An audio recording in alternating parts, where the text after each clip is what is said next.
Cullen live in 1 minute.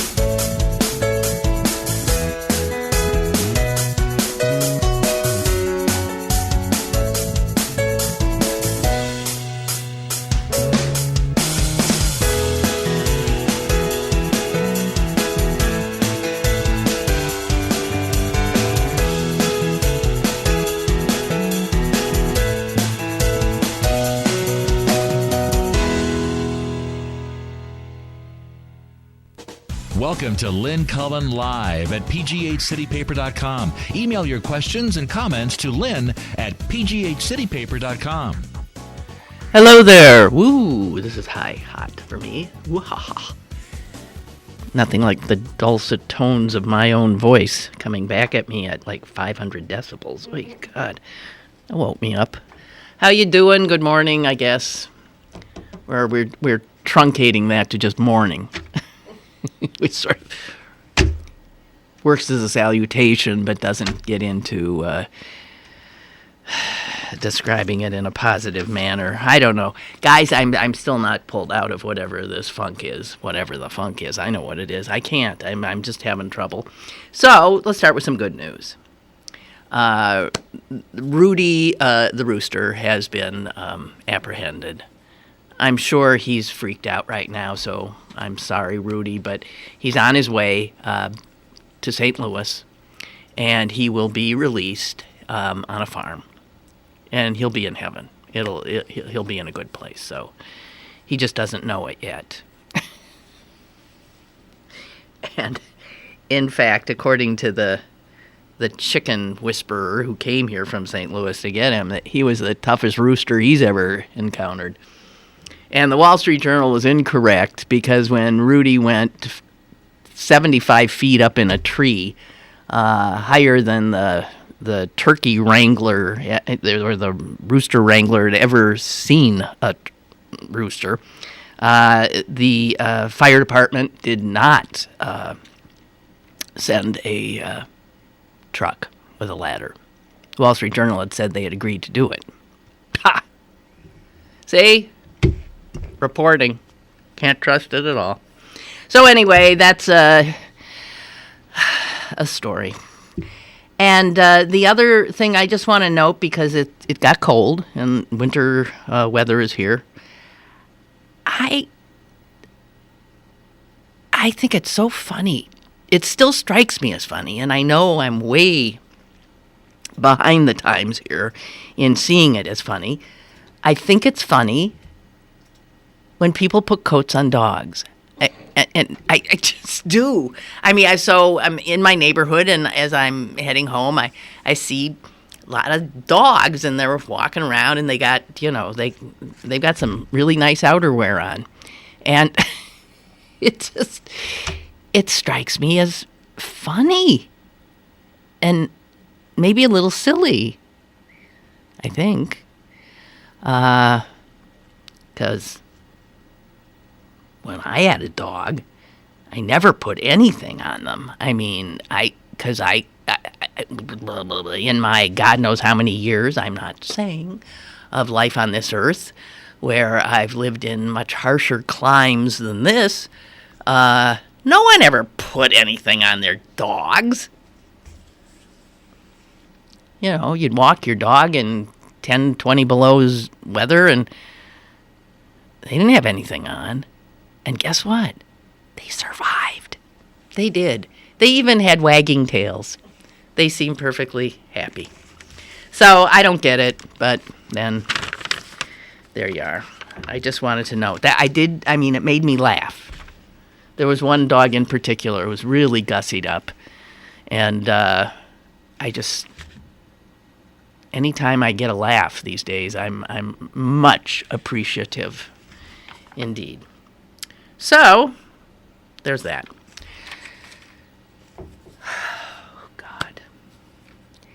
So where do we jump in here, guys? Oh, boy. I think for me, well, here, I'm going to read one paragraph of Charles Blow's piece in the op-ed page of the Times today. Okay, just the first paragraph.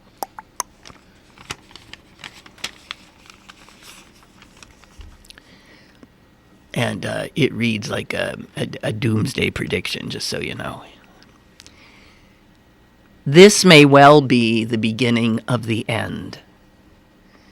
The early moments of a historical pivot point, when the slide of the Republic into something untoward and unrecognizable still feels like a small collection of poor judgments and reversible decisions, rather than the forward edge of an enormous menace, inching its way forward and grinding up that which we held dear and foolishly thought, as lovers do, would ever endure.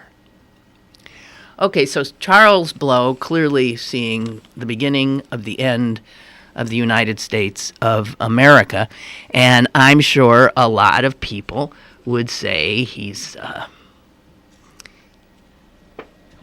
clutching his pearls needlessly, and he's overreacting, and come on, suck it up, it's a big deal, so your candidate lost, get on with it. But I'm with him, as you know, I'm with him. And it's why anybody who suggests that I shake off my horror, my fear, my revulsion that I am feeling about this new reality can go pound salt as far as I'm concerned. I think I'm right to be as fearful as I indeed am. And here's one reason why, okay? So Blow's piece was headline, Making America White Again. And you are aware, I'm sure, because you guys are people who care about news and what's going on, you are aware that the neo-Nazis, the neo-fascists, had a confab in Washington, D.C.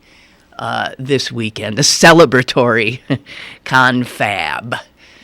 And, of course, these are the people that are called by media, much to my chagrin, by the name they have chosen to clean themselves up for popular consumption and for propaganda purposes. These are the people known as the alt-right. I call them neo-Nazis, neo-fascists. Coverage of this event, as far as I could ascertain, was weak, to say the least. So here is a gathering of neo-Nazis at the Ronald Reagan Center in Washington, D.C. And the guy who is the head of this disparate group, but like-minded group, is a guy named Richard Spencer. Just as we have come to know names and people we did not know in the past. Guys, just let me get my introductory remarks in here before you call. Do you mind? I love you calling, but I'd like to sort of, set things up a little bit. Thank you. So we've come to know Steve Bannon. Who knew him? Who knew him 5 months ago, 6 months ago? No. And we've come now to know, or you will, Richard Spencer. You know where I first heard Richard Spencer talk? I heard him on National Public Radio this weekend, NPR. And they made a point of saying that some of you are going to be very upset by what you're about to hear, but we think it's important that you hear it because this guy now is a player. He's out there, so you got to hear this. And I agree with them. You got to hear this. Well, what I heard was chilling. This is a guy so smooth, so reasonable sounding. This guy doesn't rant. This guy doesn't rave. This guy speaks quietly and even eloquently, I suppose. And what he's peddling is hate. White supremacy, anti-Semitism, racial animus. What he had to say was flat out frightening. And he's the guy who heads this group, okay? Richard Spencer, make a point of listening to him. He is the leading ideologue of the neo-fascists, and he was the final speaker at this big confab on this weekend. And here's how the New York Times reported what he said. He railed against Jews and with a smile quoted Nazi propaganda in the original German. America, he said, belonged to white people, whom he called the children of the sun, a race of conquerors and creators who had been marginalized. But now, in the era of President-elect Donald J. Trump, were awakening to their own identity. Now, if you don't find that chilling, then that further chills me. By the time this guy had finished, the crowd was standing on their feet with their arms raised in the Nazi salute. And they were screaming, "Heil victory," and "Heil the people." Heil meaning hail. Right? These people are feeling their oats. They're respectable now. They're interviewed on NPR. I also saw him this weekend on, I think, CBS. They're going to get lots of coverage, and you know what? Because they sound so reasonable, they're going to get a lot more adherence.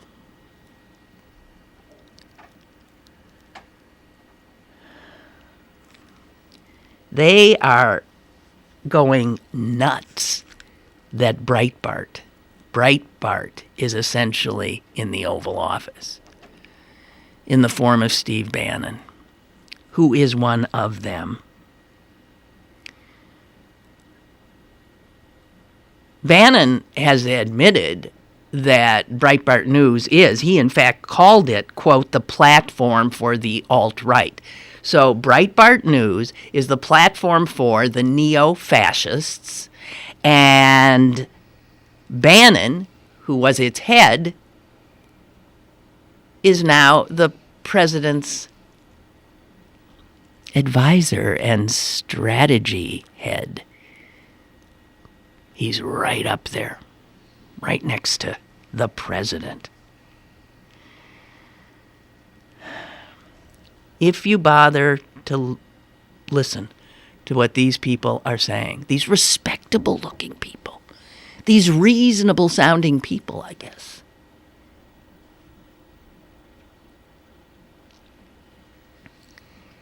here's what Spencer also said. He suggested that the news media had been critical of Trump throughout the campaign only because they are protecting Jewish interests. And he actually said this, quote, "One wonders if these people, Jews," he's talking about the Jews, "one wonders if these people are people at all," end quote. Now, the first way you start getting rid of somebody is by taking away their humanity, right? One wonders if these people are people at all. So while you might have trouble killing another person, but killing a cockroach, no problem. So here we go. I never thought in my life, I really didn't, that I would see this. They are out. They are being featured on our major media in normal sit-down interviews. They are promulgating their... It's no different. No different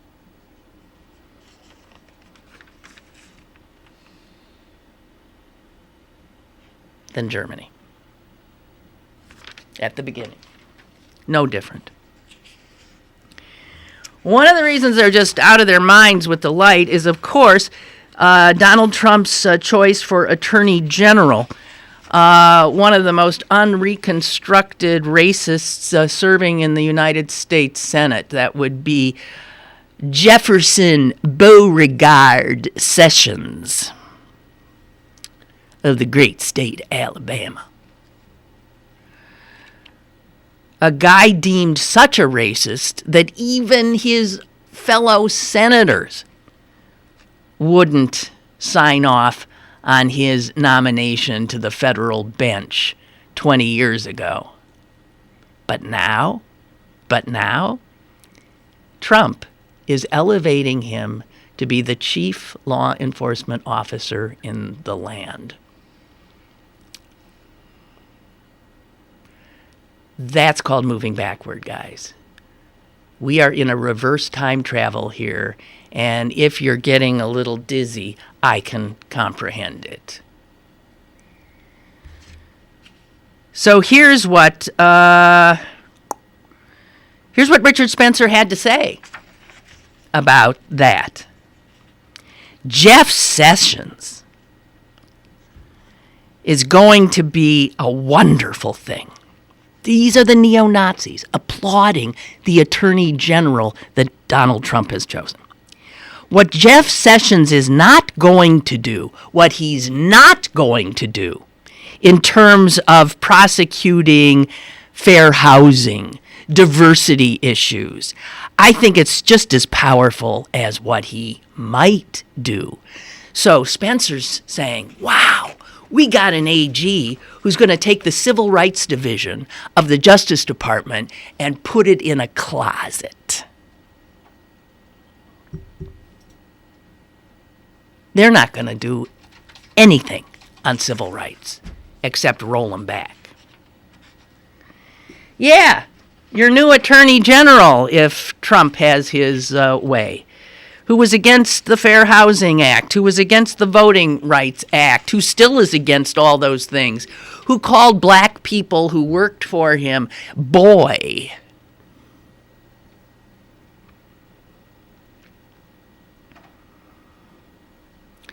So Spencer made that remark at this fascist conference in Washington, D.C.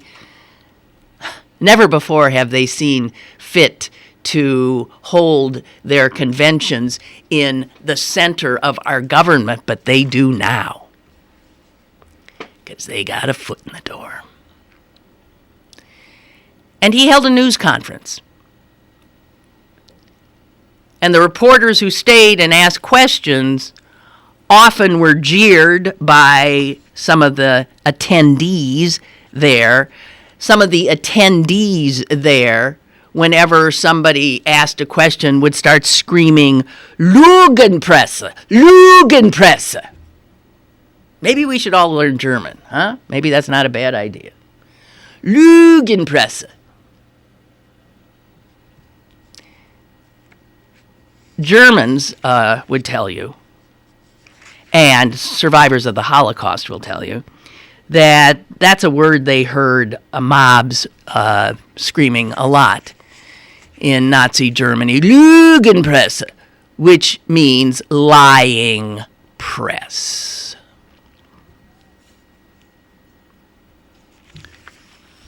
It's a Nazi word. Here's what Spencer said. They are going to be proposing a number of ideas. Here's the one I find particularly wondrous. He says he is going to ask that the Trump administration put a 50-year moratorium on immigration with white Europeans, the only group allowed to attain new citizenship.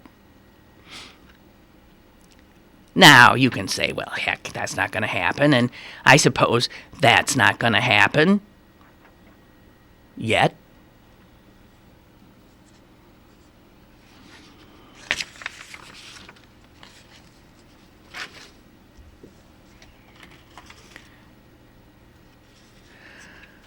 So, I'm just saying, if you think people are getting a little freaked out unnecessarily, I assure you that they are not. They are not.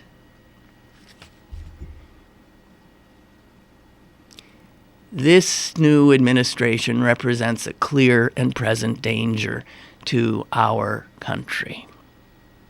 And they have the reins of its power.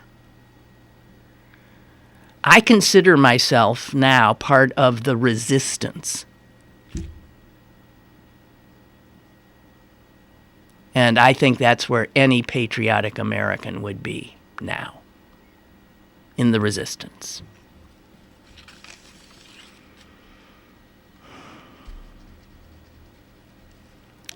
Okay.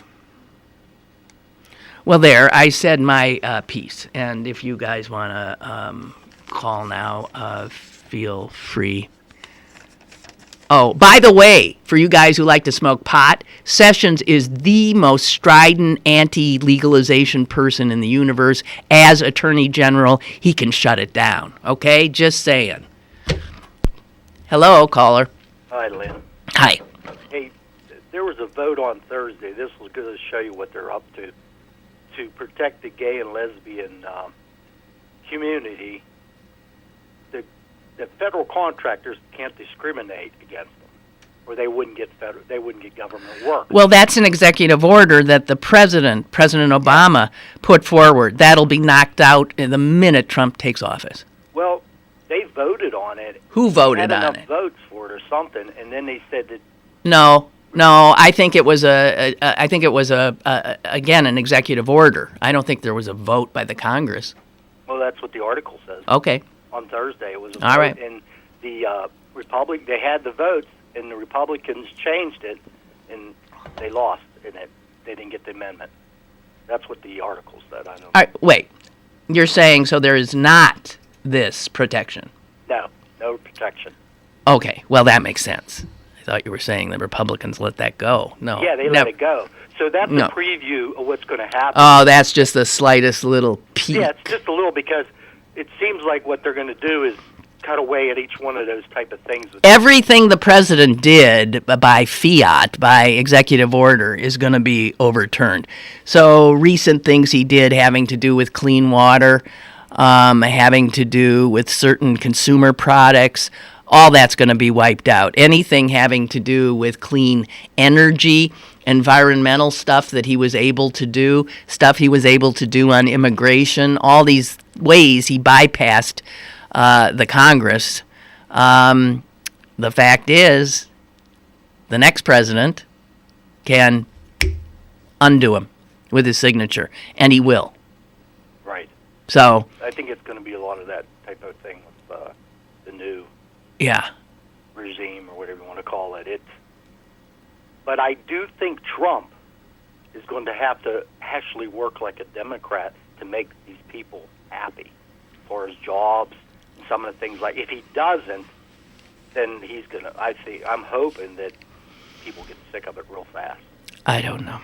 I can't even imagine how this plays out. I mean, Right. as you watch the way he's choreographed things this weekend with his still running a reality show, having the contestants, I mean, it's the way he's doing it, having contestants walk up the steps and be photographed with him and greeting him and disappearing into the building and then coming out, and the next contestant walks in.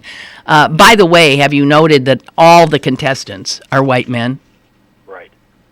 I believe there's some woman that he's going to meet today. Some woman got in. I don't know how, but this is all white men. Big shock. Yeah. Big shock. So get ready. We are. I mean, it's like Back to the Future. We are. Those of you who didn't believe in time travel are about to experience it. Mm-hmm. Yeah. So, Scary something to look times. forward to. Scary times. Yeah. Thank you. Okay. Thank you. Bye. Bye. And for people who say, "Oh, Lynn, it's so depressing," and well, I'm saying I'm sorry. I am still reality based. And it's true that those of us who are reality-based are living in hell because reality is just frightening right now. But as I said, when I learned how to type, the thing that we typed over and over again was, and I don't know where it comes from, now is the time. That's not good. Here, hang on. Now is the time for all good men to come to the aid of their country. Now is the time for all good men to come to the aid of their country. And I feel that that's what this is. Now is the time.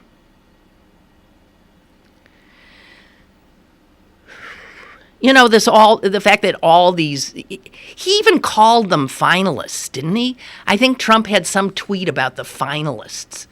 It's mind-boggling. Mind-boggling.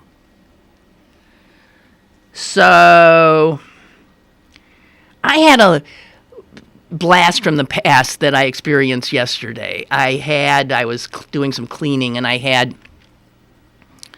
Turner Classic Movies on because I find that's my way of going back to a easier time. Hey, God, things seemed whatever. So, anyway, the movie ended. I can't even remember what it was because I wasn't really watching it. And there was an interlude of sorts that happened before the next movie, and the interlude was a little video of I think it was like the MGM Philharmonic, because studios did have these huge orchestras. And it was them playing some classical song, and it was introduced, a big deal, and blah, blah, blah, and maestro who knows what. And then they started up playing, and I actually turned to look at the television, and I was blown away because I was taken back to I don't know, would it have been the 40s or the 50s? Probably the 50s, I think it was. And here is this huge orchestra on the stage. And every single string instrument, horn, woodwind, every single drum and cymbal and triangle, every harp and bass, cello, every single instrument was played by a white male. That whole stage was filled with nothing but white men, and nothing against any of them. But I was looking at it and thinking, wow, look at that. That is the way it was. That is what white men feel they've lost. And man, yeah, they lost a lot because they in the last 50, 60 years have been forced through government edict, right, to give up some of those chairs in the orchestra and let qualified black artists, female artists, Asian artists take their seats on merit. So, when people say you got to understand the anger of, I understand it, yeah. You had it all. You had it all. You didn't have to compete with anybody because blacks were told you can't have that. Women were told you can't do that. All the rest of us were told no. That was our reality. Only through government, which they hate, understandably, government edict, were men told, hey guys, you're going to have to now compete with a wider group of people. Some of them are black, some of them are brown, some of them have vaginas. Yeah, they want that back. And amazing, this many years later, when we, idiots that we are, think everybody's come to terms with this wonderful, new, more open reality, the white guys have come storming back. Haven't they?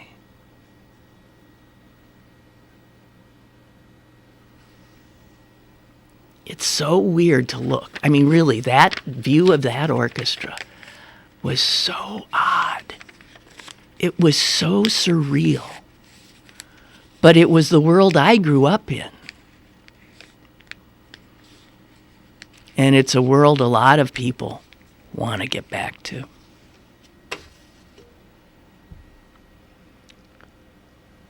Okay, so I didn't get an opportunity to share this with you last Friday, but I'm going to do it now.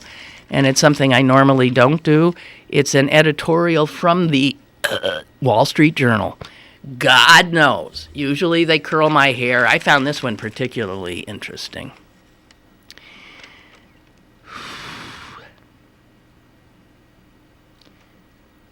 This is the strongest piece I've ever seen from the Wall Street Journal on this issue. The issue is Donald Trump's serious problem with his business. That it's pretty hard to be the President of the United States and be running a multi-billion-dollar business. You did see that he found time this weekend to meet with some Indian businessmen where he's building some Trump towers. And he says he will not put it in a blind trust. His kids will take care of it. Oh, yeah, that's great.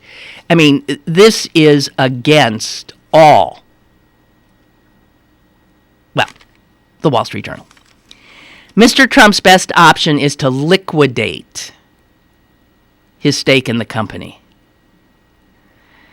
Mr. Trump, they're saying, sell it.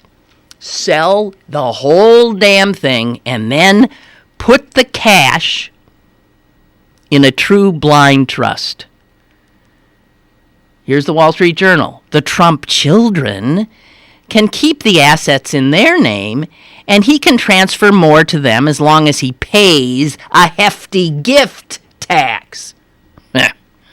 Finally, Mr. Trump should stipulate that he and his children will have no communication about family business matters.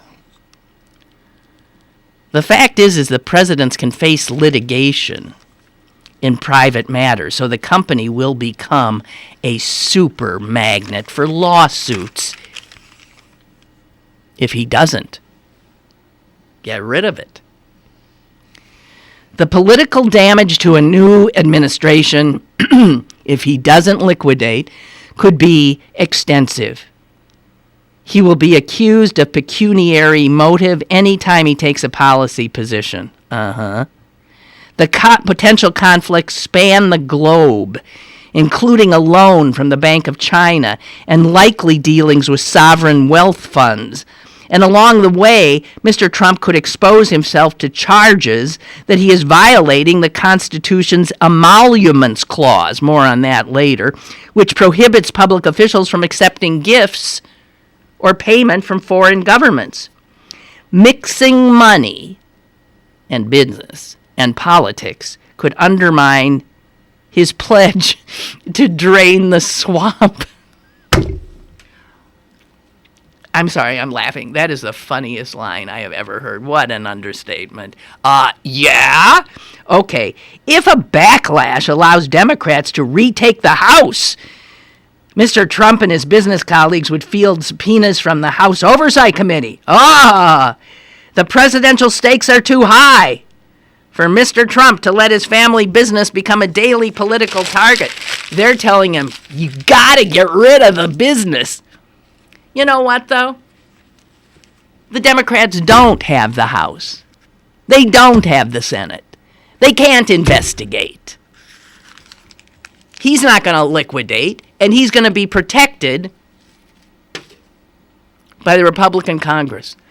The amount of chicanery that is about to go on is mind-boggling. And again, speaking to our emasculated media, all of this now, conflict of interest, what his business dealings with foreign governments are, all of this, I was squawking about when? 7 months ago? 8 months ago? 9 months ago?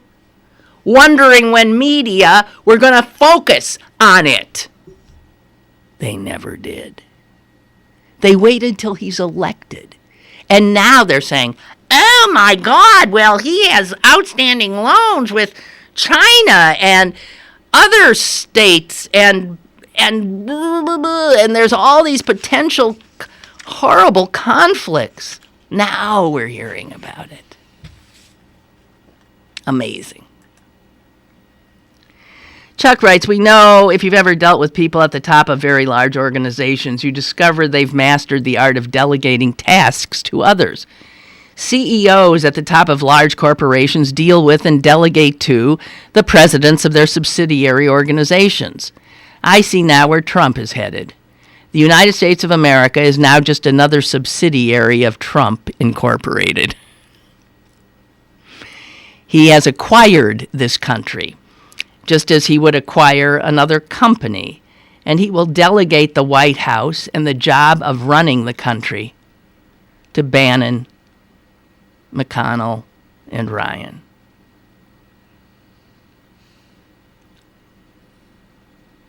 Wow.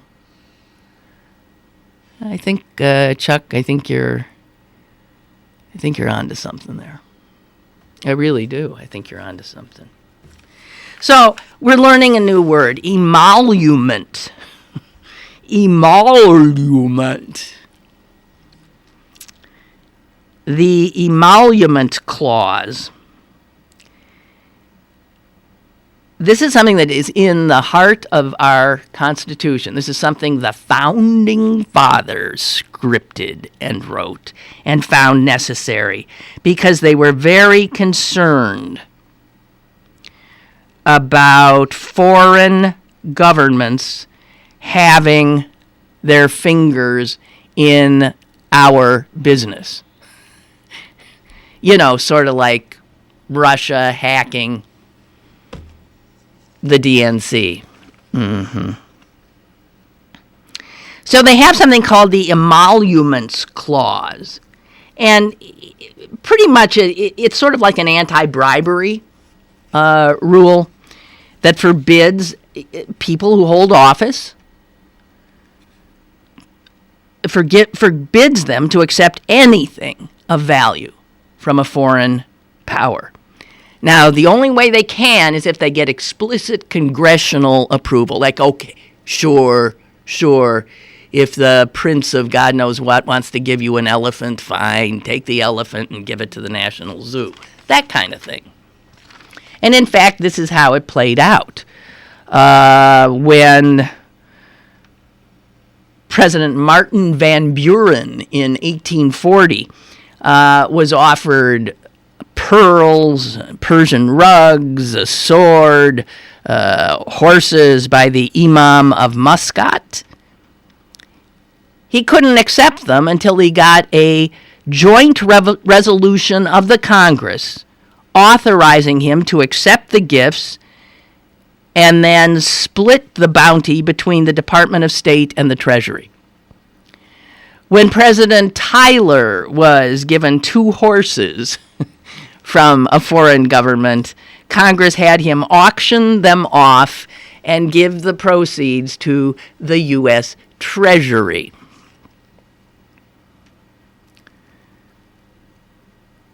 This is why Trump has got to liquidate his assets. His company is totally interwoven with dealings with other nation states. And he cannot continue to get millions and billions of dollars from those arrangements while he sits as president of the United States. It's unconstitutional.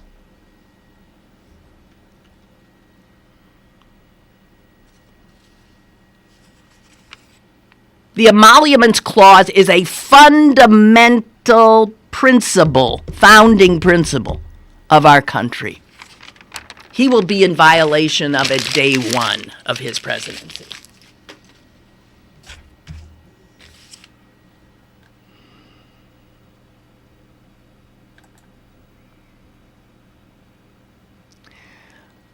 Chris writes, I'm tired of seeing people post the phrase, we lived through Obama, you'll live through Trump. Well, here's that problem with equivalency again that some people have. Obama is not equivalent to Trump. Trump is not normal. The people who he's appointing to be around him are not the norm. These are outliers, all of them, and they are dangerous people.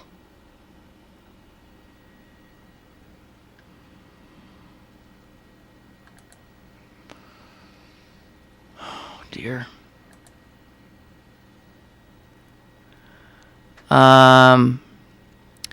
Barbara sent this from the Hollywood Reporter. In these dark days for Democrats, Bannon has become the blackest hole. Darkness is good, says Bannon. These are his quotes. Quote, Dick Cheney, Darth Vader, Satan, that's power. This is Bannon speaking. It only helps us when they, meaning us, get it wrong, when they're blind to who we are and what we're doing.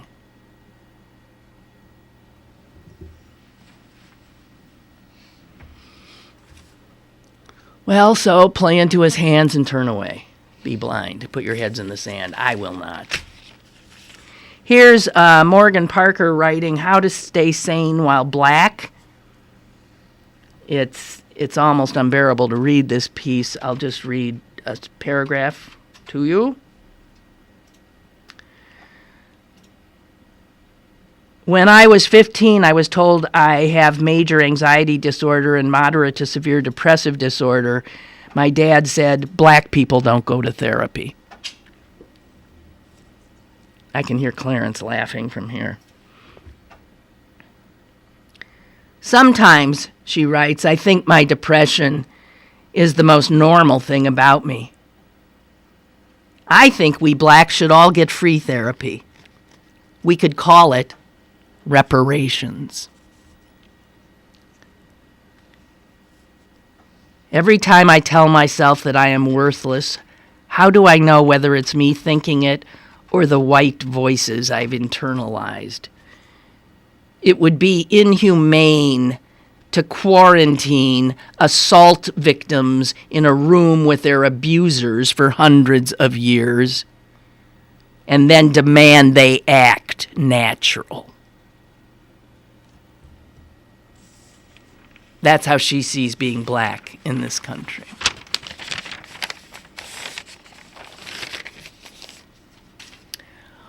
Oh, dear. Okay, so that was totally depressing. And I can't help it. I'm not responsible for being totally depressed.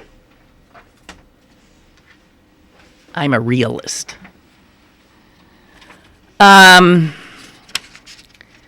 So, let's talk about what you can do. You can do hypnosis. You know, you can do hypnosis, the sideshow hypnosis stuff. That's not what we're talking about here. We're talking about hypnosis as a medical tool, an incredible medical tool. And all it is a method of sort of rejiggering your head, your mind, to do the things you want it to do. And it works, as I've said, because it's worked for me many times in my life. Would that it could get rid of Donald Trump, but that's not true. But it does help with overcoming anxiety. It does help with overcoming fear and phobia. And I guess I'm suffering now from all of those. The things that most people seek hypnotherapy for are, of course, cessation of smoking and weight loss. And a lot of people. I mean, Dr. Stiles has so many testimonials from people, besides me. I mean, I'm a testimonial, for how he has helped them. So I'm telling you that if it is something that you're willing to do, and you have to be willing to do it. You can't tell someone, go get hypnotized. Someone has to actively, affirmatively seek it out themselves, because you've got to go along with what Dr. Stiles will help put in your head, right? I think you have to be a willing participant. But think about it. If it could help you, then call Dr. Stiles. Don't put it off. Call Dr. Stiles. I'm going to give you a phone number, okay? And this guy's been doing this for over 50 years. I think he knows what he's doing. Here's a phone number, 724-656-0454. One more time, 724-656-0454. You are getting sleepy. I'm just kidding. Okay, there was a call that was attempting to come in while I was doing a commercial, but that's what happens. Dorothea writes, Lynn, first we heard that Trump wants to spend his weekends in Trump Tower, and now we hear that his wife and son want to spend only summers in the White House. Clearly, being the president and being a first lady is an inconvenience for both of them. Yes, I agree. It obviously is. And having them in New York is an inconvenience for a lot of New Yorkers. Far be it for me to cry tears for Gucci or Tiffany's, but people can't even get in their front doors. Aww. And Dorothea writes, I love what the cast of Hamilton did over the weekend. Do we want to get into that?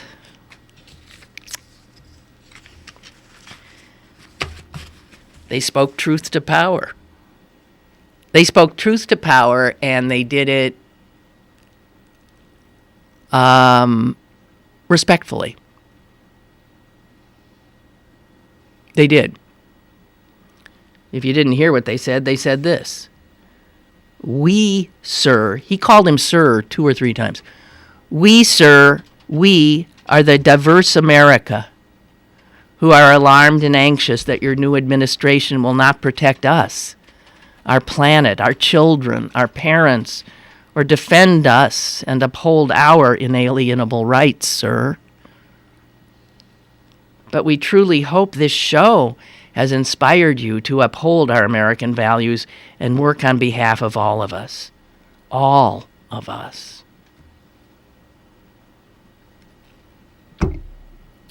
I mean, yes, people who are very polite, I am by nature a polite person. It makes you think, ooh, God, calling someone out, he just went to the theater, he didn't know he was going to. Yeah, but these, again, are not normal times. These are not normal times. Everything that musical is about is antithetical to everything that Pence and Trump are about.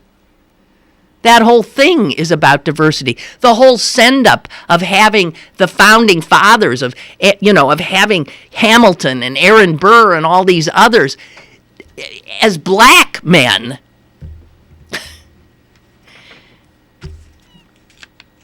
One of the biggest things in Hamilton is about the fact that immigrants are what make this country great.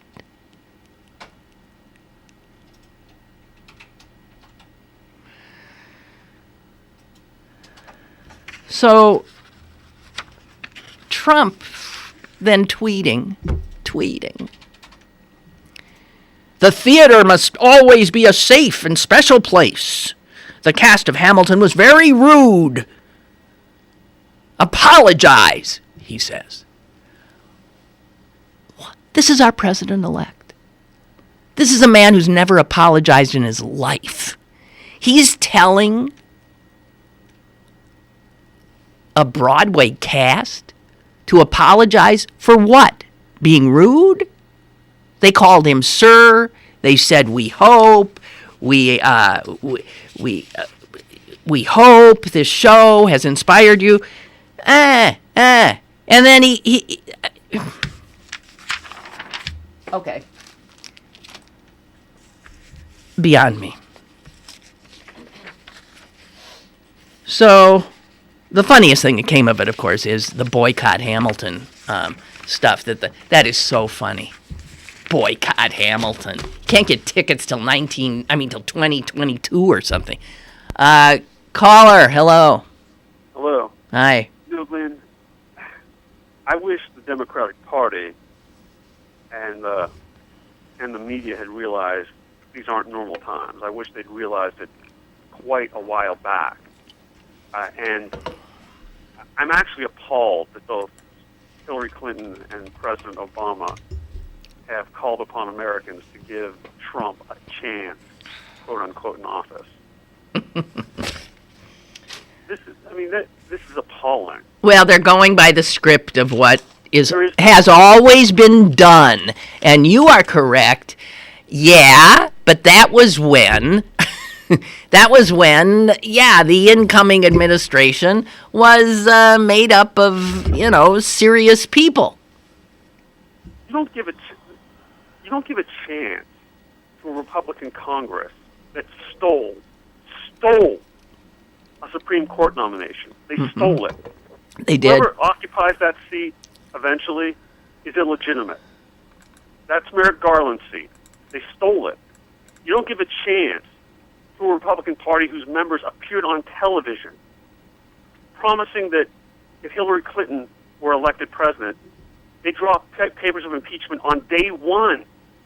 You had a congressman appear dangling handcuffs, threatening that this would what would occur if Hillary Clinton were elected. Whereas when Nancy Pelosi came in 2006, she said impeachment was off the table against any charges that George W. Bush and Dick Cheney had committed war crimes or unconstitutional acts.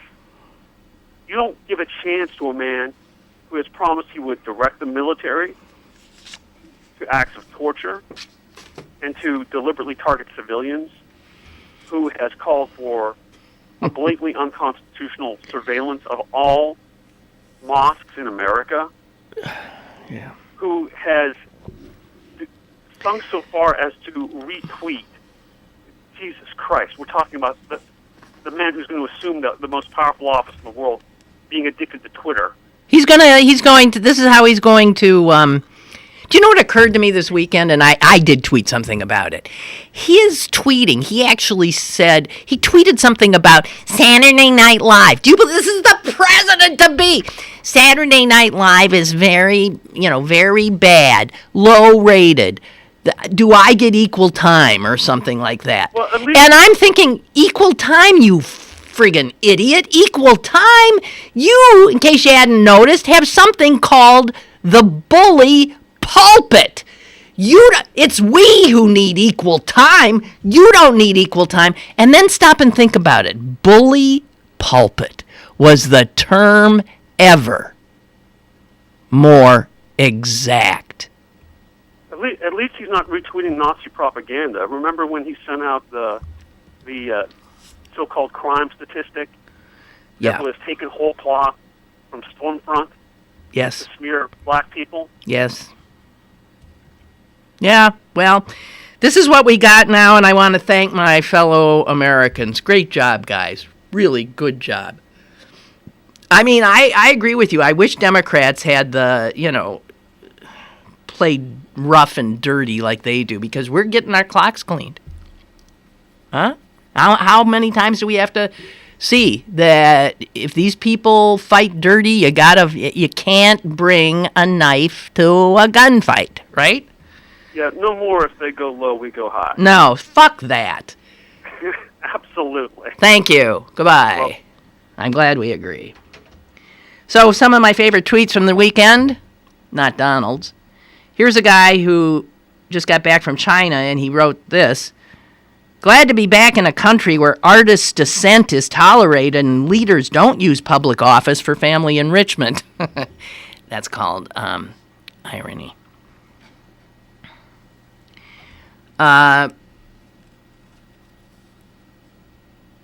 Lisa, who, by the way, is our art director here at City Paper, she tweeted, here's a timely throwback. 5 years ago today, Michelle Obama and Jill Biden were booed lustily at a NASCAR race. Do you remember that? The president's wife and the vice president's wife were introduced at this thing and booed. Now, she wanted to say that because Pence getting booed when he walked into the theater made Trump, start screaming, apologize, made the media go insane. When Michelle Obama and Jill Biden were booed, do you recall President Obama tweeting anything like apologize? Do you recall the president saying anything about it? No. Or the vice president saying anything about it? No. Right? Do you recall it being a big to-do? No. So welcome to the whiners, the whiniest, thinnest-skinned neo-fascists we know. Your American government. Brooke Wright, Lynn writes, the words spoken by the Hamilton actor were beautiful and heartfelt. For Trump to demand an apology for someone using their constitutional rights to express themselves so beautifully is very disheartening. Likewise, during the 60 Minutes interview, Trump looked straight into the camera and told marching protesters to stop it right now. Yeah, right. Trump will be a dictator if we allow it. Well, that's what he emulates. He still uses the word reign. He talks about presidents having a reign, R-E-I-G-N. He's...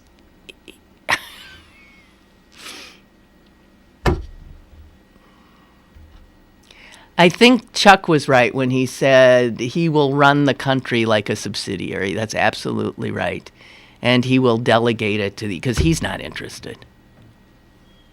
He's not interested. He just wanted the attention. So there you have it.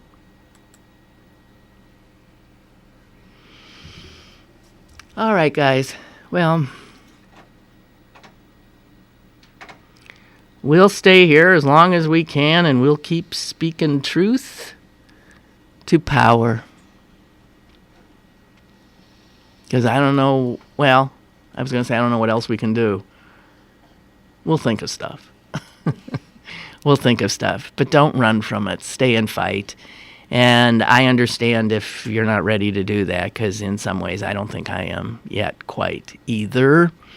But I don't know what other option we would have if you care about this country. And God knows I do. Okay, that's it. See you tomorrow. Short week this week, right? We got Monday, Tuesday, Wednesday. I'm off for the rest of the week. And by the way, Wednesday we have a musical treat. Send us off to Thanksgiving. We have Liz Berlin of Rusted Root and Fat Man D coming in, and they're actually going to not only talk, they're going to sing at us too. So I am really looking forward to that. That's Wednesday. Susan tomorrow. Toodles.